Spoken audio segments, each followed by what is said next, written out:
Hello, everybody, and welcome to Womansplaining, every woman's favorite show and every man's guilty pleasure. My name is Fatima, and today I'll be talking about child loss. It's a topic that's really heavy to discuss. It's something that nobody ever wants to go through, and when you do, it changes your life forever, and it just raises questions that we'd rather not ask. Today in the studio with me is my friend and my brother, Dimeji. Welcome to the show, Dimeji. Thank you.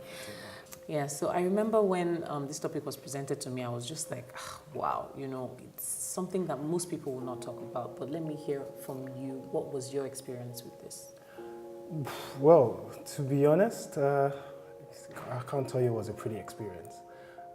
It was difficult. It was very challenging because it will ask questions that you didn't even know you had the answers to. You know, to define it, it's tough. Yeah. How did you cope? I don't know, to be honest with you. I think first things first is the people around you. Yeah. And for me, it was my wife. You know, when you look at somebody you care so much about, and at some point you thought, okay, this is it. We're starting something we've always talked about, and all of a sudden you don't have it anymore. You had it, you held it, you had names, you know. Remember, you had plans. And it happened. It wasn't like it didn't happen, and then you lose it. So the only thing that kept me going was I cannot let her down, kind of scenario. Yeah. On the other side of it, there were a lot of it had to do with your beliefs. So the questions I had fell on the religious part, where you had to ask God, like, what went wrong? Like, what did I do? How? I mean, I can tell you, I could tell you one major thing that went through my head, and it was, I was doing everything right. My life before I got married, I didn't experience this. I changed. I went that route, and I was doing everything right. So, I mean, my wife, I'm sure by the time she watches this, she'll be like, okay, I didn't know that part. You know? There was a decision I made, wrong decision, and it was, okay, I'm not doing it right anymore. Okay, I'm just going to let that, hang in the air. Let's not probe into that. It's okay. So my next question would be, how did this affect your marriage? To be honest, I think it made it even stronger. Amazing, because for most people, it tears them apart. Yes. How so? Because I think we were very careful with our tongues. And for me, that's like the strongest weapon in the entire world.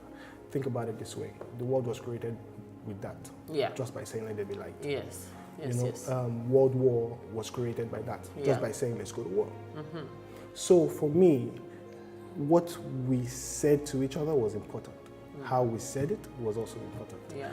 And we found ourselves in a place where we were each other's pillars.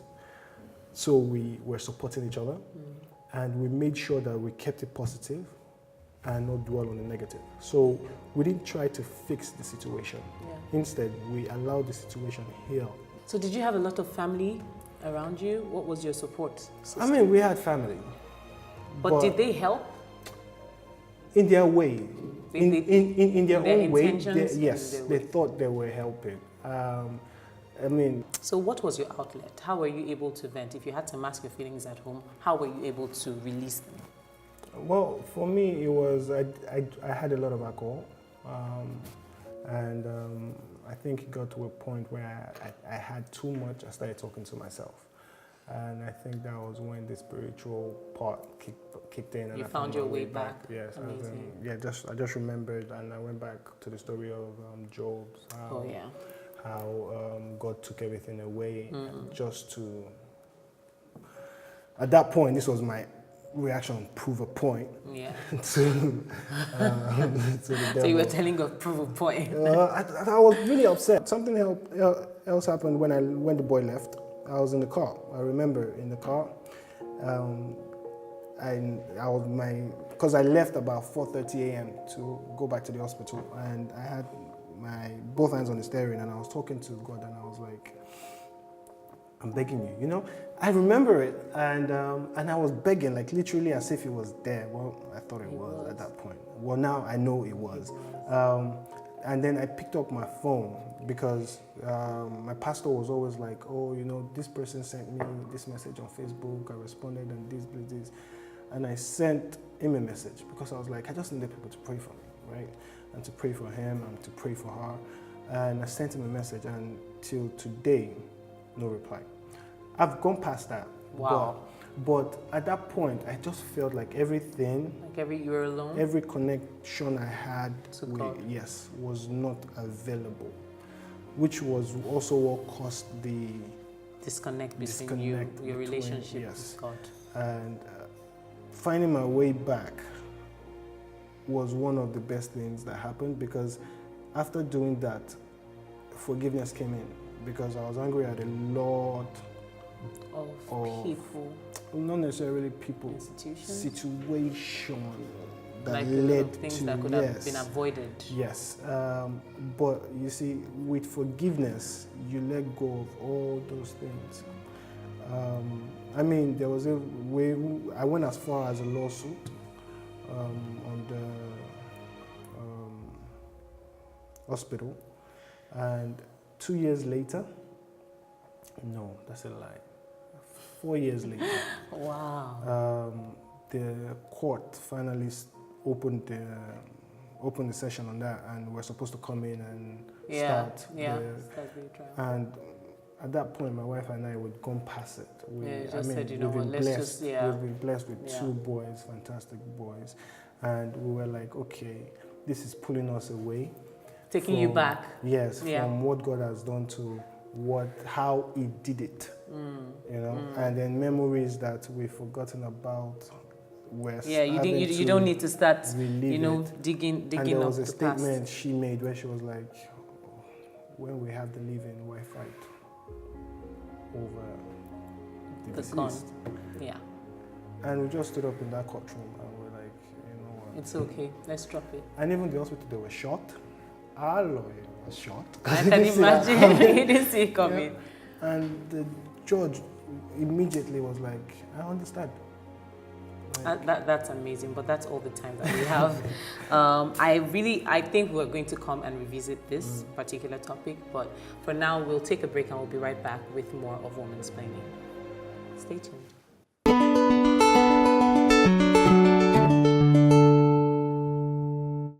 Welcome back to Womansplaining. Before we left, I was talking to my brother Dimeji about on the topic of child loss, and now we're just going to get to know him a little better. Dimeji, I'm going to be asking you a couple of questions, and I'd like you to answer in 60 seconds. Could you please put 60 seconds on the clock? So the first question I'm going to ask is, what's your favorite drink? Origin. Are you sure? Patron. I don't know. Alcohol. What's your favorite color? Red. Red. Really? Yes. I would never have put you for a red guy. Guy. What movie best describes your life? Up. I like it. What job would you be terrible at? What job would I be terrible You're at? just so amazing. There's no job You you'd be know? terrible at. I get it. Do you have any embarrassing stories to share? I don't want to share it. Okay, all right. It's that bad. Okay, any song that you have completely memorized? No. Yes. Which one? 50 Cent. That's just terrible. I can't remember the title. What's your wife's favorite color? We're going to catch him because I'll ask her if she comes on the show. And I'll tell her to say blue. Thank you so much, Dimeji, for coming. I had such a good time. I think it was really in-depth, and I really appreciate the fact that you opened up and you spoke from your heart. Is there anything you'd like to say? Any last words? Don't question God. So there you have it. Don't question God. It's been real on Womansplaining today. I hope you had as good a time and as informative a time as I did. See you again next time. Until then, bye.